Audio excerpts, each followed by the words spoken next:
Hey guys, today's story is a little different. I was driving home from a late shift, the city's neon lights bleeding across my windshield, the hum of tires on rain-slick asphalt a steady pulse.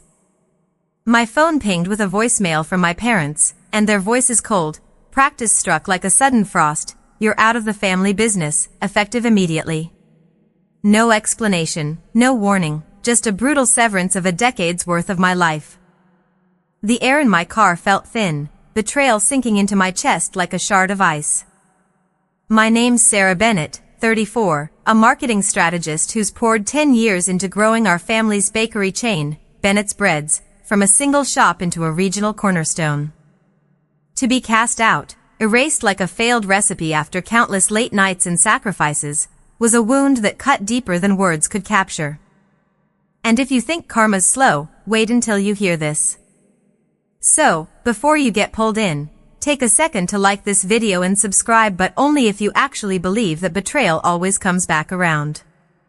Drop a comment, where are you watching from, and have you ever had someone shatter your trust? Now sit back, let the room go quiet, and let me tell you how it really went down. I pulled over to a curb, the city's pulse a distant thrum, my hands trembling on the steering wheel. I replayed the voicemail, my mom's voice sharp as a blade, my dad's heavy with a finality that felt rehearsed. Bennett's Breads was my life's work. Me marketing campaigns had packed the counters, my expansion plans had opened 4 new stores, my sleepless nights had turned their dream into reality. Yet they'd cut me out, their words a guillotine dropping without warning. My first instinct was to call, to scream for answers, but the rage boiling in my chest stopped me cold. Screaming would only give them what they wanted, a broken daughter they could dismiss. I forced my breaths to slow, each inhale jagged, and whispered, "Fine." That word wasn't surrender, it was a spark, a vow I'd kindle into a fire they'd never see coming. The city churned around me, headlights slicing through the dark, horns blaring, but I was still, my mind racing through the months before this blow. My parents had been distant, their meetings with my brother Ethan, stretching into late hours, their smiles tight when I pitched new campaigns. Ethan, 29, had always been their golden boy, coasting on charm while I carried the weight of the business. I'd ignored the signs, his smug glances, their vague murmurs about new directions, their sudden critiques of my work. Now, it was clear, they'd chosen him to lead, shoving me aside to clear his path. The betrayal wasn't just professional, it was a rejection of the daughter who'd given everything to their legacy. My throat tightened, grief tangling with fury, but I wouldn't let it consume me. I drove home, the voicemail looping in my head, each word a brick in the wall of my resolve. My apartment was small, its walls lined with bakery sketches, marketing plans, and spreadsheets proof of my devotion. I dropped my keys on the counter, the clink loud in the silence, and stood before a framed photo from the first store's opening, me, Mom, Dad, Ethan, all beaming. That memory was a lie now, a story I'd believed too long. I'd spent years proving my worth, thinking family meant loyalty, that my sweat and sleepless nights would earn me a place. They'd rewritten that truth, and I was done with their rules. My anger was shifting, cooling into something sharper resolve. I wasn't just fighting for a job, I was fighting for my identity, my pride, my future. I opened my laptop, my fingers steady despite the storm within. I'd kept meticulous records, mails, budgets, campaign results, evidence of my impact on the business. I pulled up a spreadsheet, numbers telling a story, every dollar I'd earned, every customer I'd won, every store I'd helped launch. If they thought they could erase me, they'd forgotten how much I knew. My parents had made their move, but I was already plotting mine. They expected me to fade, to accept their verdict like a scolded child. But I'd learned from them strategy, patience, precision. They'd lit the fuse, and I'd make sure the explosion was mine.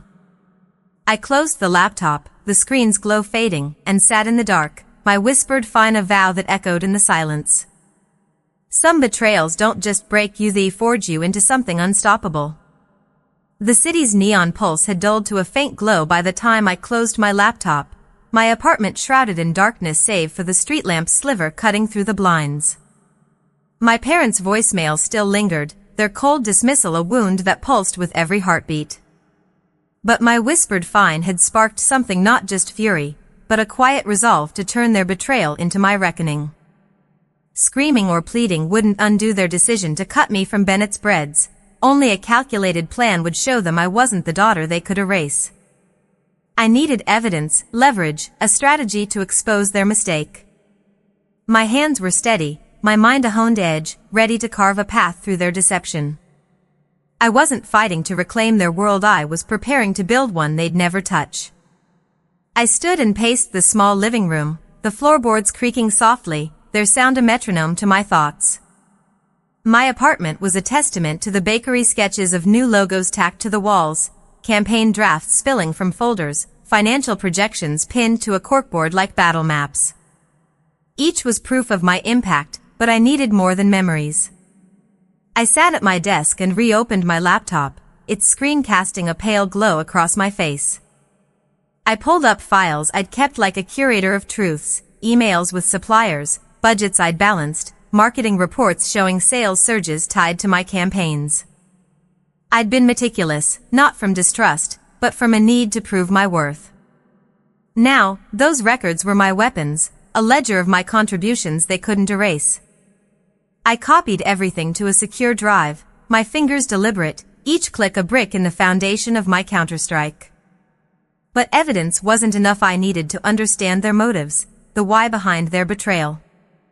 I opened a browser and searched Ethan's social media, something I'd avoided out of pride. His profiles were a gallery of arrogant selfies at the bakery, captioned with hashtags like Bennett's Breads Boss. One post stopped me cold, Ethan shaking hands with a man in a suit, the caption boasting, "Big deals, bigger future." My stomach twisted, a sick heat spreading. Was this a franchise deal, a takeover, a pivot they'd planned without me? The thought was a blade, but it sharpened my focus. I needed to uncover their strategy to dismantle it. I scribbled notes, names, dates, keywords. Me pen scratch a quiet war drum, mapping my next steps. The clock read 3:12 a.m., but sleep was a stranger. I brewed coffee, its bitter aroma grounding me, and returned to my desk. My mind drifted to the voicemail. My parents' voice is not just cold, but dismissive, as if I'd never been essential. That cut deeper than the loss of the business, the realization that I'd fought for a place that didn't exist.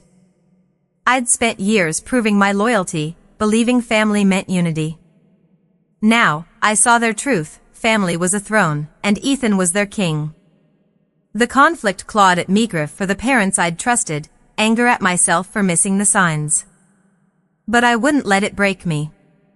Grief was a weight, strategy was my wings.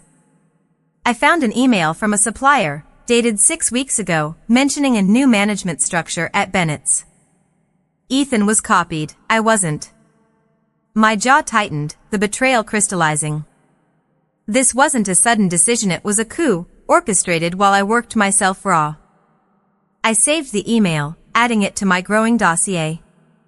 Digging deeper, I uncovered a contract draft in a shared drive, one I'd never seen, outlining a franchise deal I'd opposed. Ethan's signature was bold, claiming credit for my groundwork.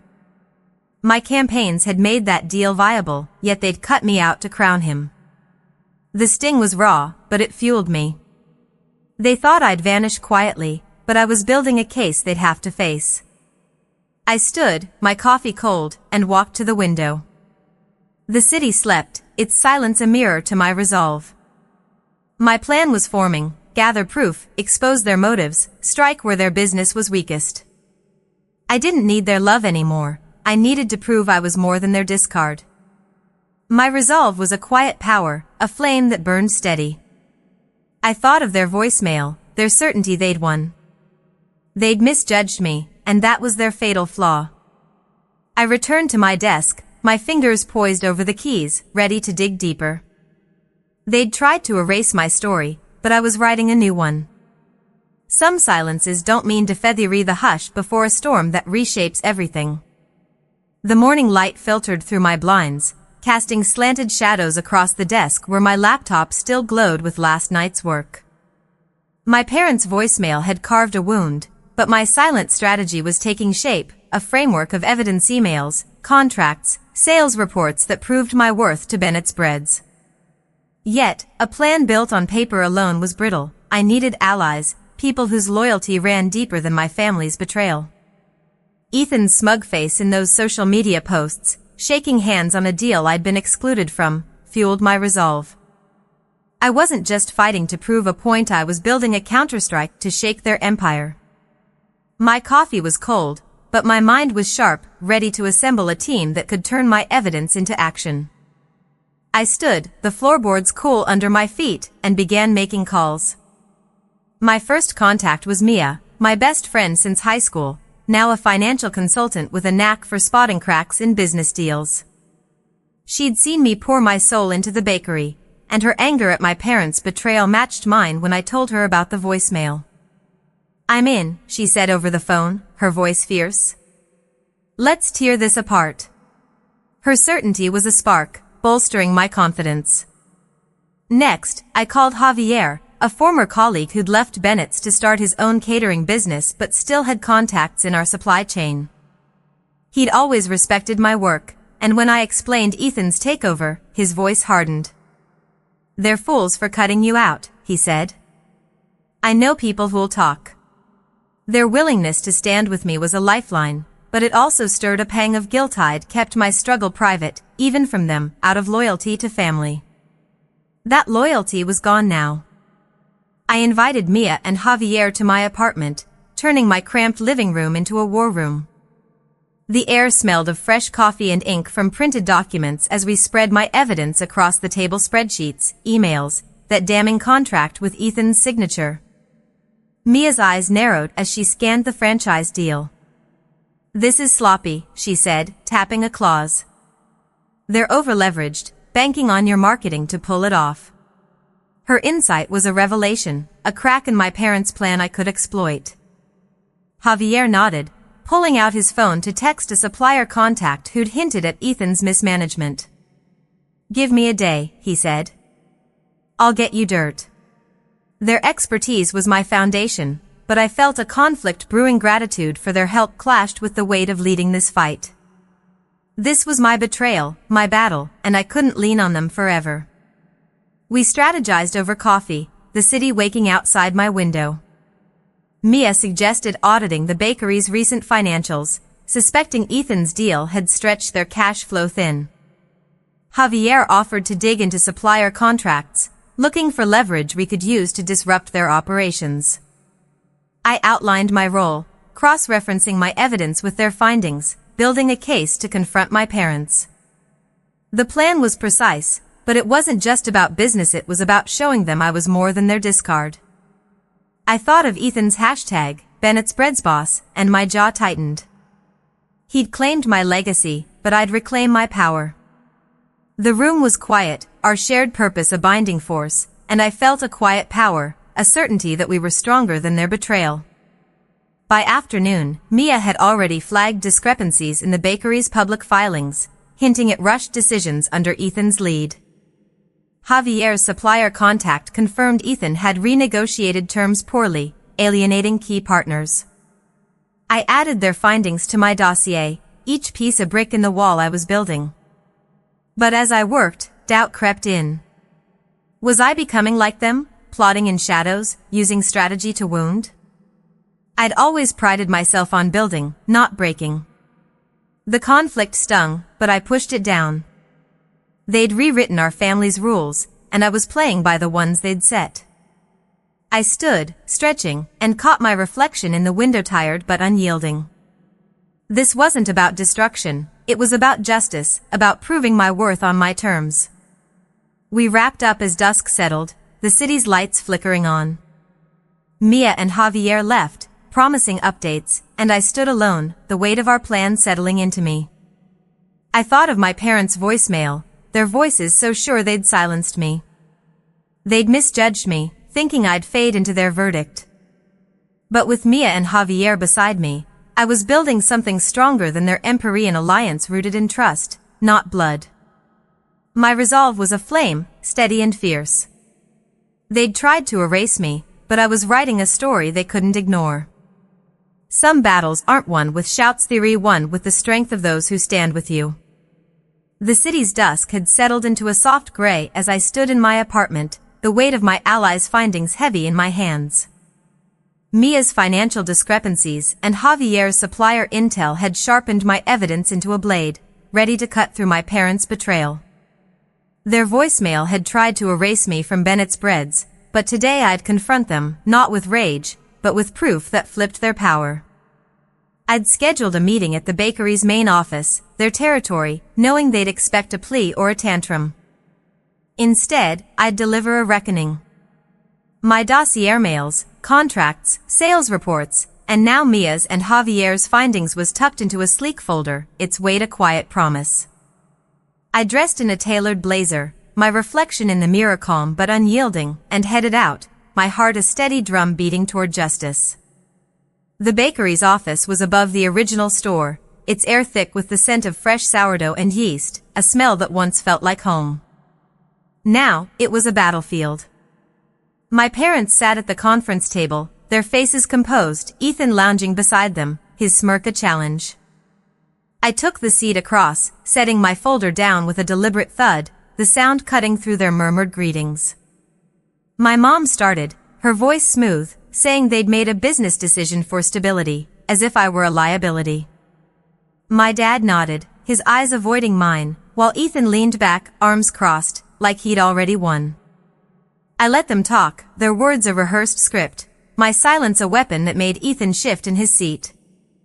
They thought they'd scripted my exit, but I was about to rewrite the play. When they paused, expecting my surrender, I opened the folder, my movements slow, deliberate. "You cut me out," I said, my voice low, each word a measured strike. "But you forgot what I built." I slid a spreadsheet across the table, my marketing campaign's results glowing in black and white: sales spikes, customer growth, new store openings. My mom's eyes flickered, but Ethan scoffed. I ignored him, pulling out the franchise contract, Ethan's signature bold on a deal my work had made possible.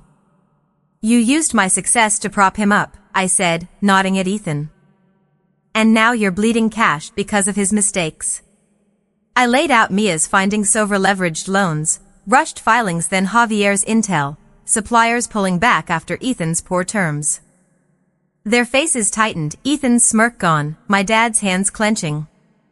The room was still, the bakery's hum below a distant pulse. I leaned forward, my gaze locking on my parents. "You thought you could erase me, but I know every crack in this business." I slid a final document across a proposed audit of their finances, backed by my evidence, hinting at legal action if they resisted. Ethan opened his mouth, but my dad raised a hand, silencing him. My mom's face was pale, her composure cracking. I felt a quiet power, a reversal that didn't need raised voices. They'd expected a broken daughter, instead, they faced a strategist who'd outplayed them. My evidence wasn't just numbers, it was a mirror, forcing them to see their mistake. But as I watched their shock, a conflict stirred. I'd wanted justice, but seeing my parents' faces older, strain tugged at a part of me that still craved their approval. I'd spent years building their dream, believing it was ours. Now, I was tearing it down, and the cost wasn't just theirs. I pushed the feeling aside, focusing on the moment. "You have a week to reconsider," I said, standing, my voice steady. "Or I take this public." Ethan glared, but my parents were silent, their authority fractured. I left the folder on the table, a gauntlet thrown, and walked out, the scent of bread fading behind me. The confrontation was over, but its weight lingered, a mix of triumph and loss. Outside, the city was alive, its lights flickering like stars. I stood by my car, the folder gone but its power still mine. Mia and Javier had texted, asking how it went, their support a tether. I'd flipped my parents' power, but the victory wasn't clean.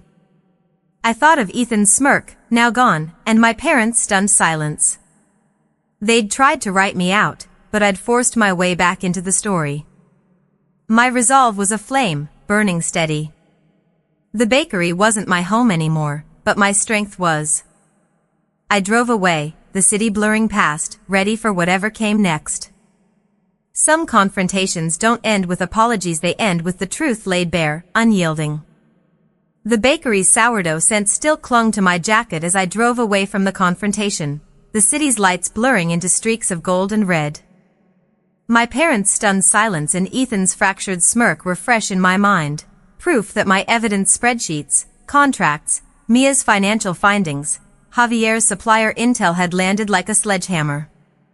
Their empire, Bennett's Breads, was teetering, exposed as a house of cards built on my work but credited to Ethan. Handing them that audit proposal was a calculated blow, but the fallout was only beginning. I'd flipped their power, yet triumph was bittersweet, tangled with the ache of a family broken beyond repair. My allies were behind me, their support a steady pulse, but now I had to navigate the wreckage, watching their business falter while guarding my own path. My hands were firm on the wheel, my heart a quiet forge, ready to shape the chaos into something I could stand on. Back home, my apartment felt smaller, the air heavy with the weight of what I'd done. I dropped my keys on the counter, the clink sharp in the silence, and sat at my desk, the dossier's remnants scattered like battle relics. Mia texted, asking for updates, her words a tether to my resolve.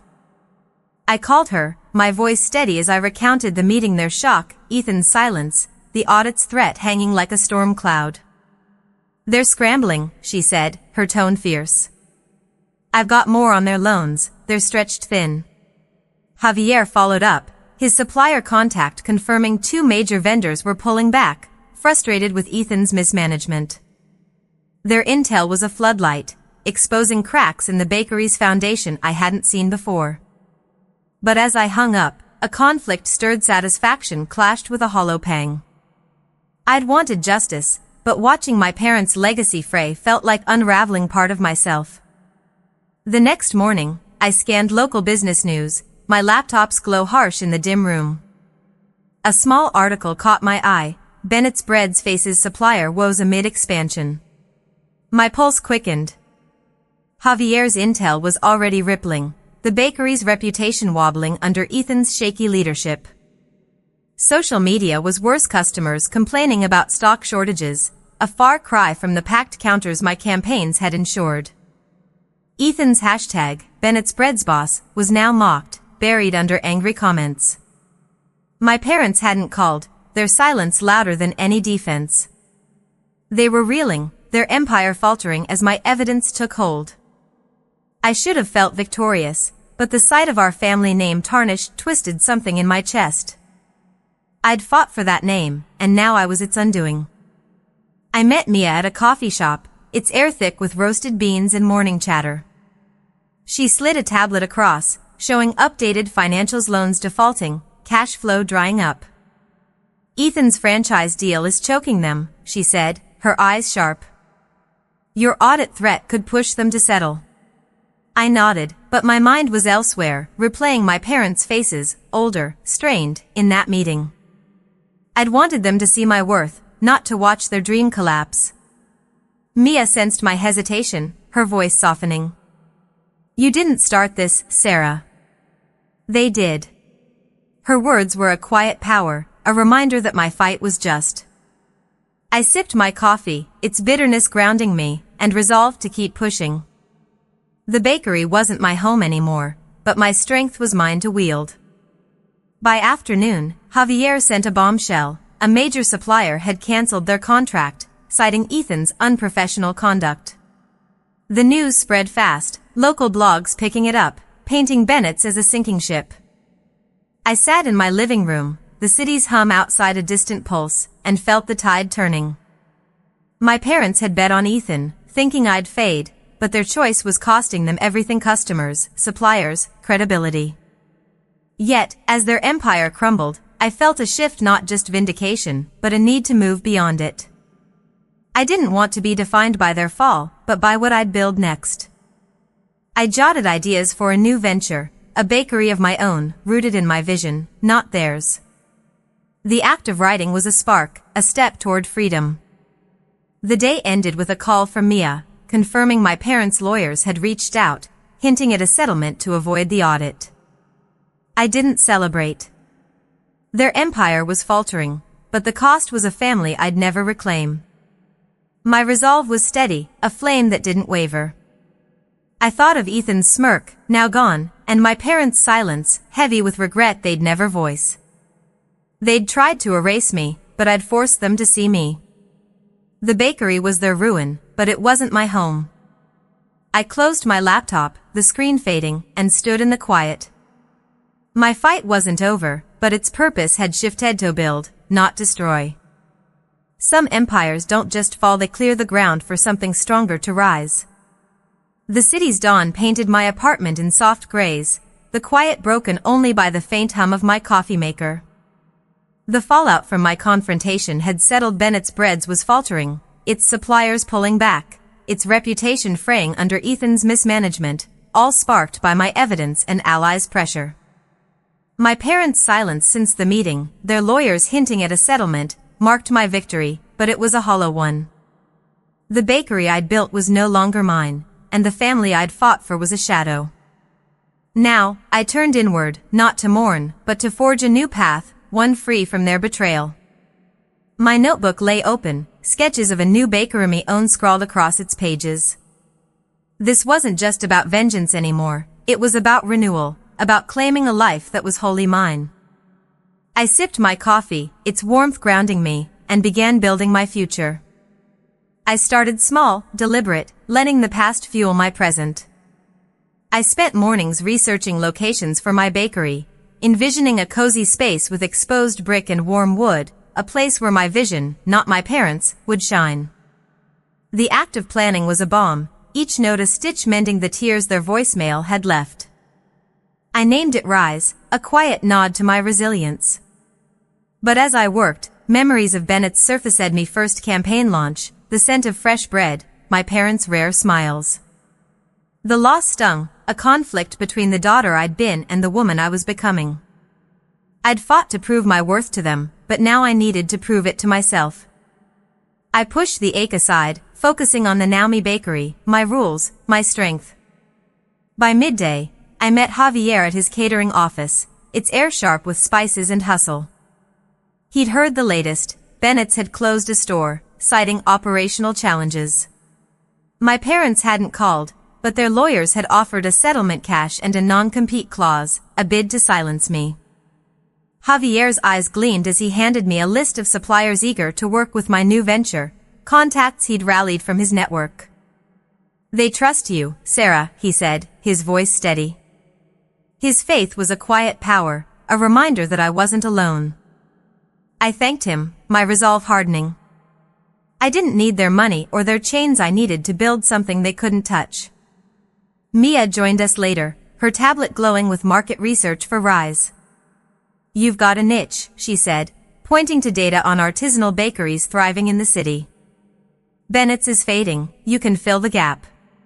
Her words were a spark, igniting a vision of packed counters and loyal customers, all mine. But as we planned, doubt crept in. Could I outshine the legacy I'd helped build, or was I chasing a ghost? The conflict was raw. I'd spent years defining myself through Bennett's, and now I had to redefine everything. I thought of my parents' voicemail, their certainty I'd fade. They'd misjudged me, and that fueled my drive. Rise wasn't just a bakery, it was my answer to their betrayal, a testament to my worth. Afternoon found me scouting a storefront, its windows dusty but full of potential. I stood inside, imagining ovens humming, the air rich with cinnamon and yeast. The realtor talked square footage, but I was already designing chalkboard menus, local art, a community table. This was more than a business, it was a home, a place where I'd belong. I signed a lease intent, my hand steady, a quiet act of defiance. Back home, I sketched Rise's logo, a simple sun breaking over a horizon, each line a promise. My parents had tried to erase me, but I was drawing my own map. The bakery's scars closed stores, angry customers were their burden now, not mine. As night fell, I sat on my couch, the city's lights twinkling outside. Mia and Javier had texted, their support a steady hum. I thought of Ethan, his hashtag mocked, his reign crumbling. My parents' empire was fading, but I didn't revel in it. Justice wasn't their fall, it was my rise. I lit a candle, its cedar scent soft, and let the quiet settle. The conflict was still there, a faint ache for the family I'd lost, but it was overshadowed by a new truth: I was enough. My path was clear, not defined by their betrayal, but by what I'd build. Rise was my legacy, and it would outshine theirs. Some endings don't just close a door, they open a world you were always meant to claim. The months that followed were slow, deliberate, like dough rising under careful hands. Rise opened its doors, its counters packed with bread I'd crafted, customers drawn by my vision, not my parents'. Bennett's faded, another store shuttered, their name a whisper where mine grew loud. I didn't seek their regret, I sought my peace, found in the clink of coins, the warmth of a full shop, the laughter of new staff who felt like family. Mia and Javier stayed close, their faith a foundation stronger than blood. I'm not the Sarah who chased approval, who tied her worth to a family's name. I'm sharper now, forged by betrayal, but not bitter freed. Pain doesn't just wound, it teaches you to build better, to choose yourself. Rise is my mirror, its warmth reflecting my strength, my growth. I stand behind the counter, the sun through the window catching my logo, and feel a calm that runs deep. This isn't the end of my story, but it's the end of theirs and mine. I've risen, not as a victim, but as a woman who knows her place is wherever she builds it. The oven hums, the night soft outside, and I am whole.